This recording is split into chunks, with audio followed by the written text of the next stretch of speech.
শুধু শুধু না, কাঠের গাছের চোষা যদি এত মজা হয়, হাড়ি ভাঙ্গা যদি এত মজা হয়, আমরুপালি যদি এত মজা হয়, তাহলে সোনার গাছের আমরুপালি কেমন হবে?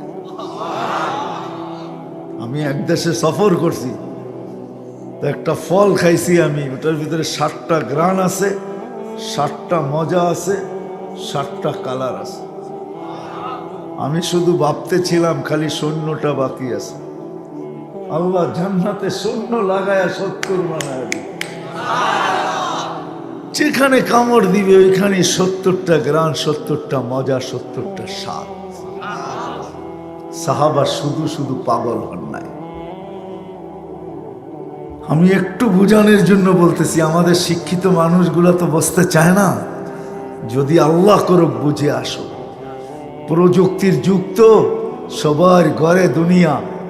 শুধু দুনিয়া না, আগে তো হাতের মুঠায় ছিল, এখন তো আঙ্গুলের মাথায়। গুগলে টাচ করতে দেরি, দুনিয়া দিতে দেরি করে না, ঠিক না? একটু বুঝানোর জন্য বলতেছি, যদি বুঝে আসে। সাহাবা শুধু শুধু পাগল হন নাই, ইচ্ছা করলে এরা আমাদের চেয়ে উন্নত দুনিয়া বানাইতে পারত। প্রমাণ, যারা মেঘ অধীন করতে পারে তারা আমাদের চেয়ে উন্নত দুনিয়া কেন বানাইতে পারতেন না? আমরা উন্নত হওয়ার পরেও তো আজ পর্যন্ত মেঘ অধীন করতে পারলাম না। যারা টোকা দিয়া ভূমিকম্প দূরীভূত করতে পারে, এরা দুনিয়াকে আমাদের চেয়ে উন্নত করতে পারতেন। আমরা তো আজ পর্যন্ত, টোকা তো দূরের কথা, কোনো টেকনোলজি আসে না যে ভূমিকম্প আসবে কখন জানবো। কখন আসবো এটাই জানি না, দূর করবো তো দূরের কথা। ওনারা তো টোকা দিয়ে ভূমিকম্প দূরীভূত করতে পারতেন, হাতের ইশারায় অগ্নিগিরিকে পাহাড়ে আবদ্ধ করতে পারতেন। আমি চোখে দেখা বলতেছি, তমিমে দারি রাদিয়াল্লাহু তাআলা আনহুর কবর আমি দেখছি, টিউনিসিয়ায় ওনার কবর। উনি নিজের হাতের ইশারায় অগ্নিগিরিকে পাহাড়ে আবদ্ধ করছেন, এখন ওই পাহাড় মদিনায় রাখা আছে। কিয়ামতের সকাল পর্যন্ত ওই অগ্নিগিরি বাহির হওয়ার ক্ষমতা রাখে না।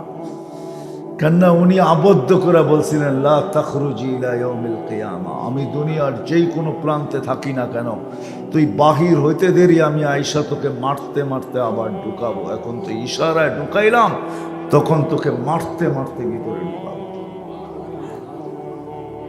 যারা সমুদ্রের উপরে ঘোড়া দৌড়াইতে পারতেন, 27 কিলোমিটার এখনো চিহ্ন রাখা আছে, যেইখান দিয়া ঘোড়া দিয়া বাহরাইন স্বাধীন করছেন ওনারা, ওই চিহ্নটা এখনো রাখা আছে। আমি দেখছি, আপনারা দেখা আসেন। যারা এটা পারতেন, দরিয়ায় নীল আমি 6 বার দেখছি, যেই নীলকে চিঠি দিয়া আজ পর্যন্ত পানি ছাড়তে বাধ্য করতেছে। এরা উন্নত করতে পারতেন, কেন করেন নাই? ওনারা জানেন এই 60-70 বৎসরের জন্য কইরা কি হবে। আমরা তো জান্নাতের জন্য পাবো, আমরা তো জান্নাত চাই। ওনাদের প্রস্তুতি ছিল জান্নাতের জন্য, আলোচনা ছিল জান্নাতের, নিশা ছিল জান্নাতের, পাগল ছিল সবাই জান্নাতের, দৌড় দিতেন জান্নাতের দিকে।